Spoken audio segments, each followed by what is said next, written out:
Hi, Kathy. How are you going? Good. How are you? Yeah, going good. Yeah.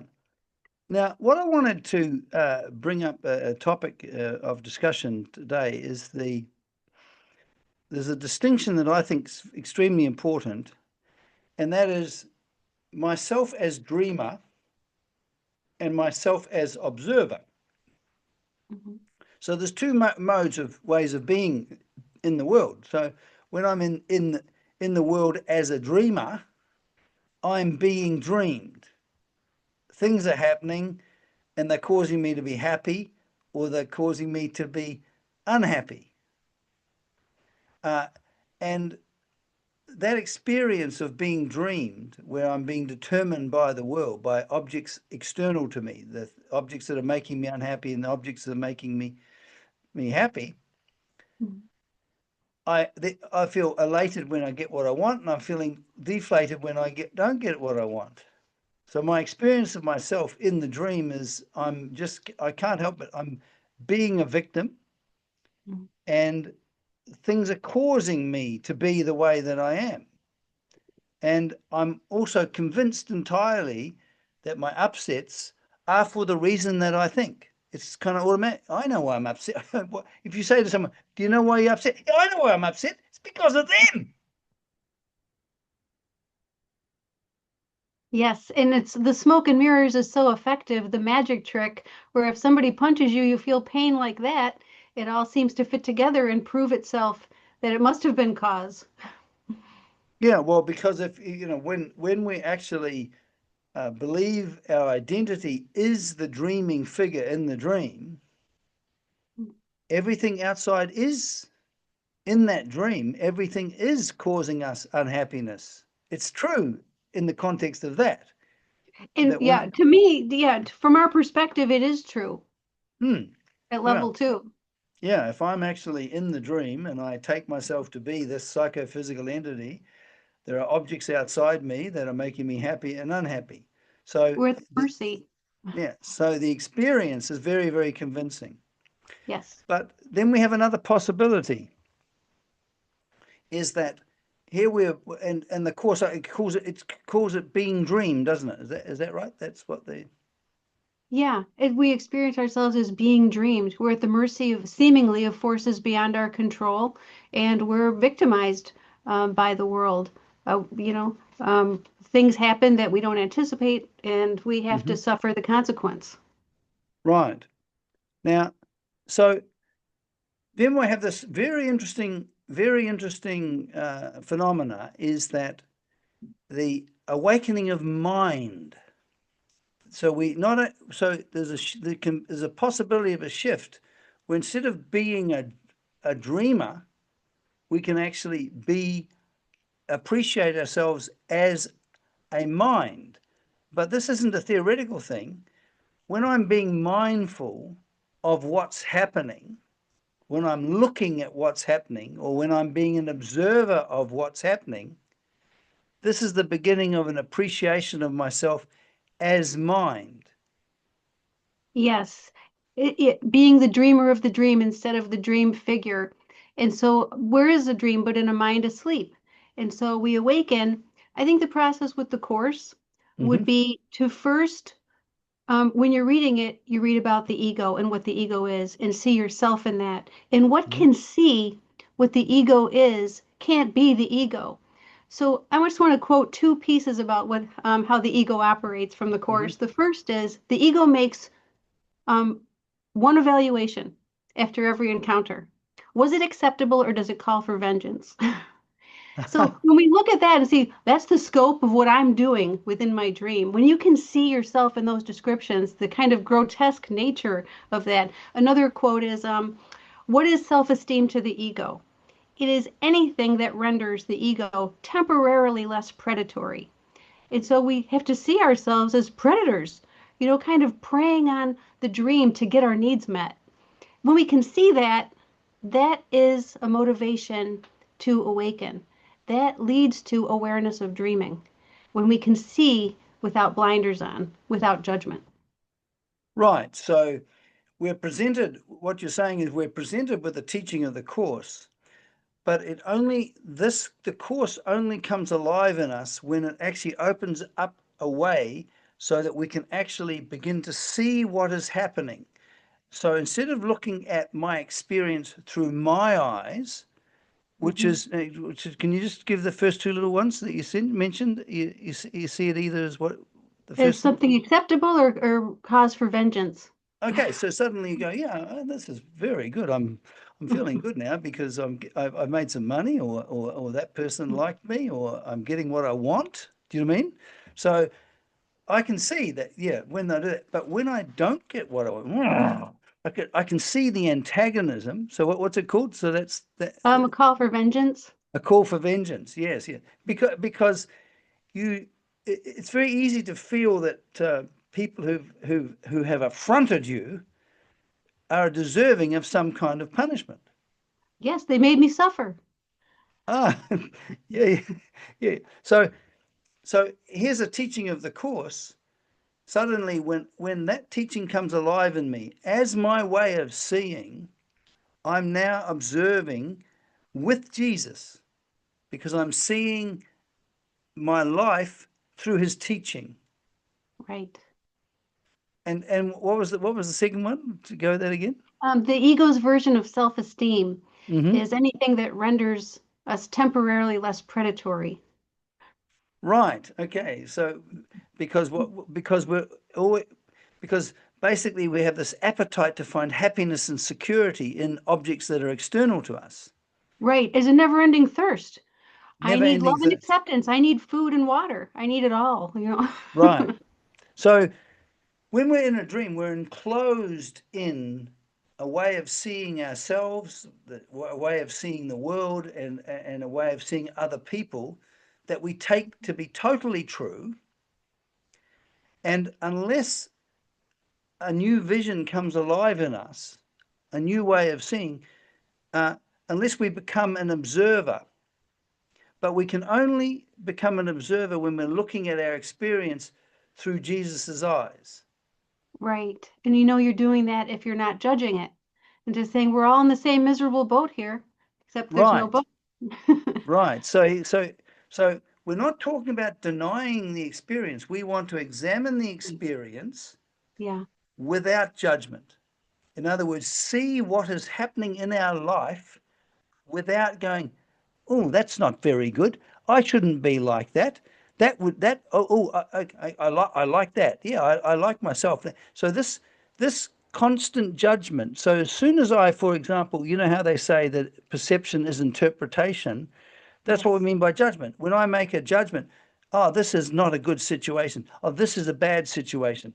I'm okay now. I'm not okay now.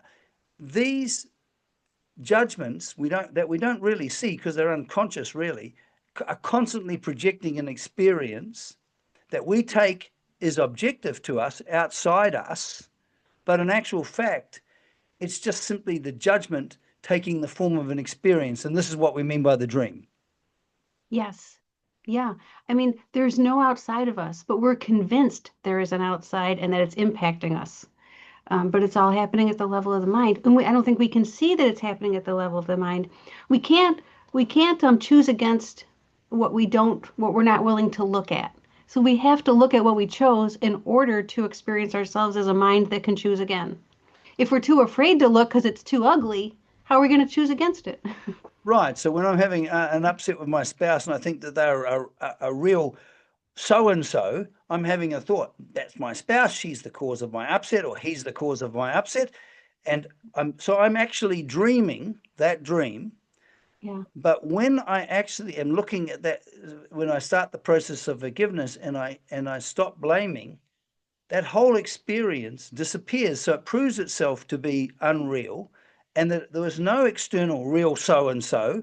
It was in my mind, projected as experience, but in Yeah. actual fact, the, so the process of forgiveness actually shows us there's no such thing as an external object that's hurting us, because when the external object that's hurting us disappears, ceases to be in our experience, we know that it's just simply an experience. It was a dream.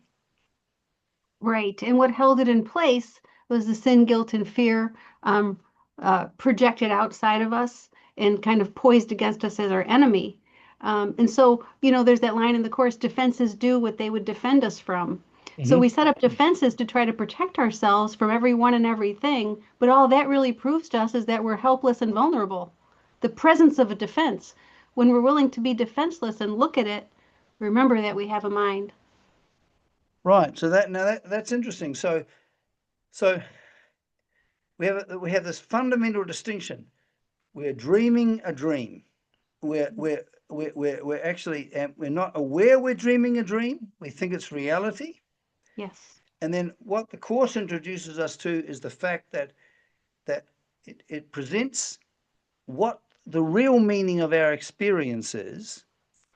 And this Yes. real meaning of our experience, here I am, I'm thinking, it's you, Kathy, you're the one that's upset me, da da da da da, right? The only thing that will free me from that is if I can examine that experience in the light of the teaching. Because if Yes. I don't examine that experience because we're not trying to get rid of the experience, we want to see through the experience to what is Yes. really true. Right. And experience ourselves as the dreamer. I set this world up to fail me. I need it to fail me. I need people to upset me and circumstances to go south on me so that I can blame something for the way that I feel.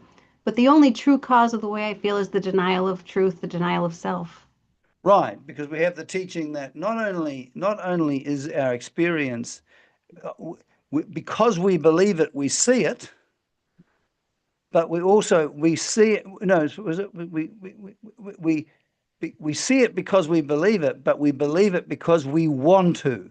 Yes, that is so key to understanding the whole thing, is that this is a product of desire. And so if we can look past, the rainbows and unicorns we plastered over it thinking we can get something good here, if we can see past that, then we can move forward and say there must be another way. We won't say there must be another way if we don't really look at it. Right. So we take the example of when we're upset with our spouse, we might think that the solution is a better experience of my spouse so that she's doing exactly what I want, which is back to what was it, those principles you said, the Is it self-esteem. acceptable or does it call for vengeance? Yeah. Oh, Oh yeah. yeah. I love my spouse now. She's doing exactly what I want. You know, It was acceptable. Yeah. yeah, yeah. I love her. I love her deeply, right? I hate her because she's not doing it. Yeah. So that's the ego self-esteem. So what we're Mhm. talking about here is we're not talking about trying to change the experience. We're trying to understand the experience, understand the fact that we're dreaming this, we're being dreamed, and even the seeing that we're being dreamed puts us outside the dream. Yes, yes, that's exactly it. To see with the mind's eye what's happening. I think initially it's very painful to look on it because we're in the beginning we're always looking on it with our ego. And then that just makes us, leads to depression until we make that choice to look without judgment, looking with the truth in us. And we're looking at the truth of what our actual experience is. We don't want to deny our experience. So at the moment, I'm blaming. That's Yeah. extremely important because if I see that I'm blaming, that enables me to choose against it. But if I don't see that I'm blaming and I just see that my spouse is giving me a hard time, Hmm. Yeah. then I have to change her. Right, right. I got to fix this. Something has to be different for me to be happy, you know. Right. So so the the process of forgiveness, which is this outside view that obviously I can't appreciate so I'm lost in the idea that I'm the stick figure in the dream. Secondly, now I'm actually, so there's myself as dreamer, and now there's myself as mindful in the Yes. sense that I'm observing my experience and I'm looking at that experience not through my eyes anymore, but through the eyes of the Holy Spirit or through the eyes of Jesus. And that Yes. that enables me to have an entirely different relationship to the experience. Instead of being lost in it, I'm now in a position where I can look at the experience, so which will show me that first of all, I'm not the experience, because if I can look at it, it's obviously not me. Right. Yeah. But secondly, what I seek to do is not simply look at the experience, but to see the meaning of the experience. Because you see, what I found most interesting when I was in India, when I was studying Vedanta, was I always thought that there was something wrong inside me that had to get fixed up. There's Mhm. something, I've got some psychological problem that I'm just not getting. Mhm. But when it become clear that the meaning of my experience of suffering of any kind was that I was blind to the presence of God. That I felt that I had a life separate and apart from God. That was the one problem that showed the meaning of the experience. Not so Mhm. I'm aware of the experience, but what I need to do is like what Plato said, we have to penetrate through the appearances to the essence of the experience, to the essence. That's what he do. So what we're looking for is we want to see the meaning of the experience, because then we're at the level of mind when we're seeing the meaning of the experience. So we're not caught in the world of the senses or the appearances. Can you speak to that? Yes. I think that kind of fits in with the idea that, he says, who would be willing to be turned away from the pathways of the world unless he saw their true futility? We're not going to find the answers outside of ourselves. What is outside of ourselves is forms, symbols, and images that we gave meaning to. They Mm-hmm. don't they can't have independent meaning. Symbols can't have independent meaning. We have to breathe life into them. So when we're willing to Mm-hmm. take our eyes off of that and go within, then we can see our true power and where, we could really have a meaningful choice. There's just no meaningful choice in the world. It's just a perpetuation of the nightmare to focus on the outside. Right. So we have this distinction that Plato made, the difference between what appears to be and what really is. And Right. so, And yeah. So you what? said we think we're separate. Right. So here I am. I believe my spouse. The appearance is that my spouse is causing me upset. Yeah. But what really is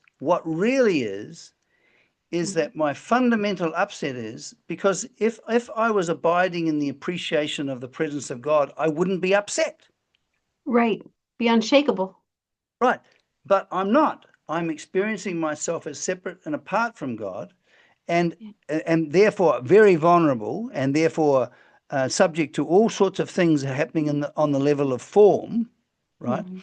So the second step of so what we're talking about here is a process of mind, in the sense that we are seeing not only the experience, but we're penetrating into the meaning that that experience is. In other words, I am never upset for the reason I think. That's a meaning, that's an understanding. So Right. if that understanding comes alive in me, Mhm. and I'm looking at my experience with that understanding, that changes the whole situation. Because if I really see that I'm never upset for the reason I think, then I will cease to blame something external for my upset. I'll have reached Yes. I'll have reached the understanding that no matter what it seems like, if Mhm. I'm not being peaceful, it is because I'm not looking at life in the right way. Right. And the course poses the question, well, how would you be if you really understood you're hallucinating? What would you do if you truly understood you're hallucinating? And I think that raises kind of that important piece that when everything's happening at the level of the mind, it has nothing to do with form. So we'll still seem to engage in conflict and try to get our way out of conflict, and we'll still go to work and we'll still seem to do everything we ever did, but we'll experience it differently from that place within us. So it'll look the same, but we will experience it differently. Right. So when we for example, so here we are, we're not interested at all in denying our experience, because we're using our Right. experience to show us what we're believing at this particular point in time. Because if I'm unhappy or lonely, obviously I have a belief that I'm separate and apart from the presence of God. Otherwise, I wouldn't be lonely. So that Right. shows me. So I don't deny the fact that I'm believing that I'm lonely, that my life and being is the loneliness, that Yeah. and that this is what I think that I am. I'm enclosed in that way of seeing. Yeah. But another experience of being not lonely is not going to deal with the problem, because it's just me manipulating the world so I can have a shift in I can make the experience more agreeable. Yeah. Right? Yeah. I think, Right. please give me agreeable experiences. If I can just have agreeable experiences, I'll be happy. I want to win the lottery. Okay. Yeah. Yeah. I think too along those lines is that line that kind of we will know ourselves by the fruits. So it's not whether or not someone is being mean to me. It's my reaction to that that makes me know myself. If I'm at peace, I chose right. I chose to listen to the right voice. Yeah. And if I'm not at peace, I chose to listen to the wrong voice. It has nothing to do with what's it seems to be in front of me. I'm responsible for what I see. And I mean see with the mind's eye, not see with the body's eyes. Now, there's a saying in the course, if you could tell me what it was, it's something like that I understanding that I am doing this. This is the I'm doing this to myself. That is the wide open door. yeah, yeah, I think that's where he says to slip past centuries of effort. I have done this, and it is this I would undo. It's the atonement. The atonement's the undoing of what never was. right. Uh, So what we're talking about when we start looking at experience to ascertain the correct meaning of the experience. So it's not just sort of I'm just going to be aware of my experience. We're not talking about that. We're talking about understanding the meaning of the experience. It's interesting, the word understanding is standing under the light so you can see what's going on, So yeah, understanding. Um, so so so we have um, uh, the first thing is there's the whole process of this forgiveness thing is, first of all, the recognition, I'm dreaming. So because I see I'm disturbed or I'm upset, do you know what I mean? My self-esteem's upset because it's not agreeable what's happening. yeah, So I see that. So that very recognition is the eyes of Jesus coming alive in me as my eyes, because before that I didn't do that. right. And the ego won't show that to you. No, Won't peel back the curtain. right. So the whole process of forgiveness only happens in the context of being an observer, Yeah, right? As opposed to a dreamer. That shift, which is yeah, the introduction of something entirely new. But we don't just simply do the thing of let's just be aware, because we look at, we become aware of what our experience is because we know that that's a mirror of what we're really thinking. And then yeah, we examine that experience so we can penetrate through to the meaning of it. I'm never upset for the reason I think. Right now, I'm blaming. right, And then I know when I've got past that step, I know when I'm actually seeing through the eyes of Jesus, because I will cease to blame. That's the first step. That now I'm no longer projecting the cause of my upset on something external, and I'm left with myself as I am, this miserable, dark, suffering individual. Now I right, come to the second step. Now, what's interesting here, I'm still having an experience of myself. So it's outside. I'm having an experience of myself over there. It's happening to me. I don't know why it's happening to me.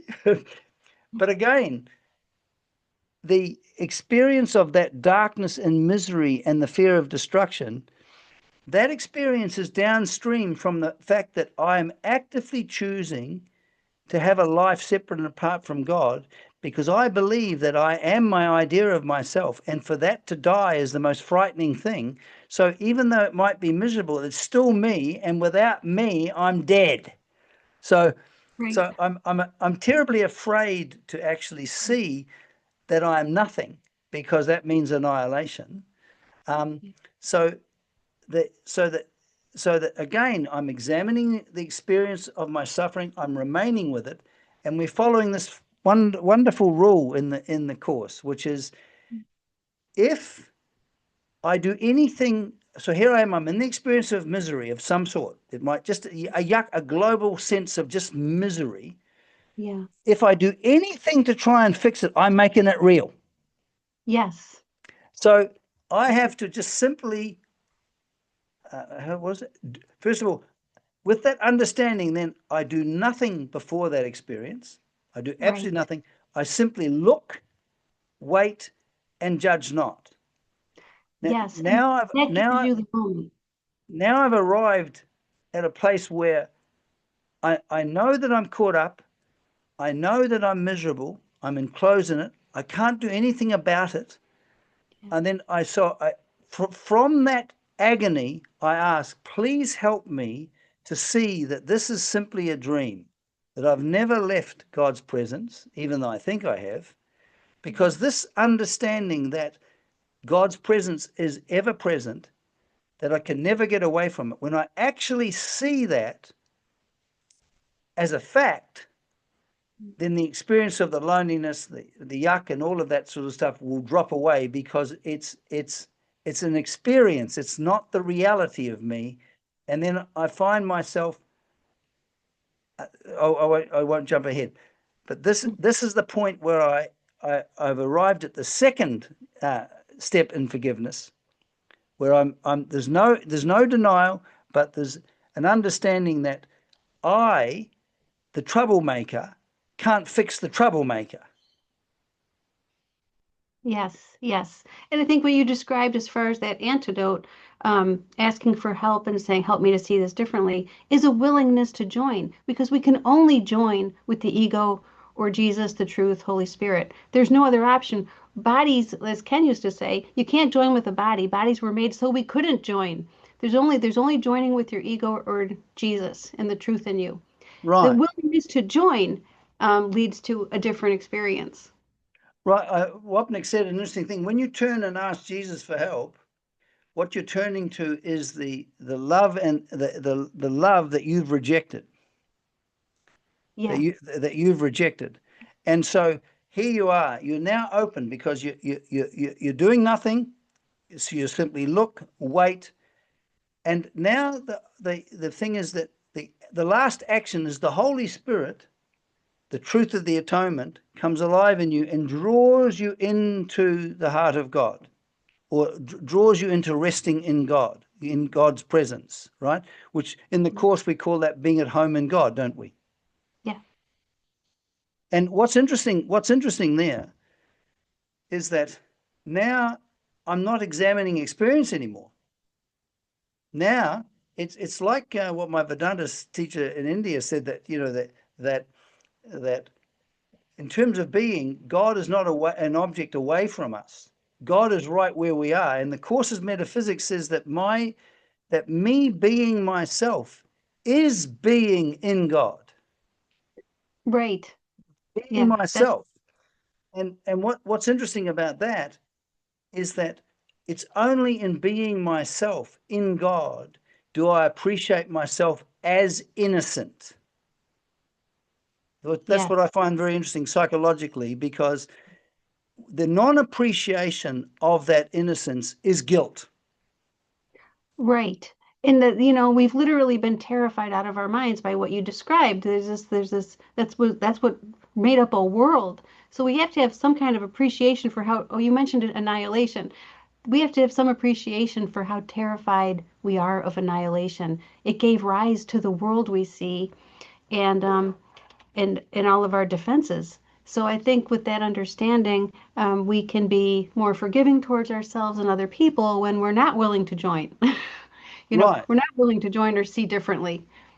Well, what I find interesting is that when I'm just simply resting in God, is that I'm not I'm not preoccupied with past regrets and grievances. No. I'm not worried about future catastrophic things of being destroyed, or things Yeah. I'm afraid of. But more importantly, I'm not. There's no sense of self dissatisfaction or horribleness about being myself. Right. And you see, so we have a sequence here, which is very interesting.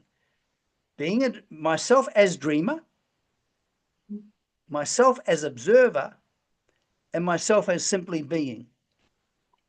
Right, right. We're it's kind of like we're in our ego, we're in our right mind, we experience ourselves differently. To Right. put it And another way. yeah. And so the process of forgiveness is sort of this. We know that the ultimate practice of the course is wake up from the dream by going through the darkness to actually arriving at the atonement, in the sense that the dream, that the suffering that I've been having has never really happened. So we know that on the bigger scale, but on the minute scale, every time I go through the process of forgiveness, I start with me as a dreamer. I then go into me as an observer, and then me being at home in God. So this whole thing of I'm at home in God, dreaming of exile, I start with the exile. Mhm. I then, but the exile, the dream that's happening, uh, is is a projection of a mistake the mind has made.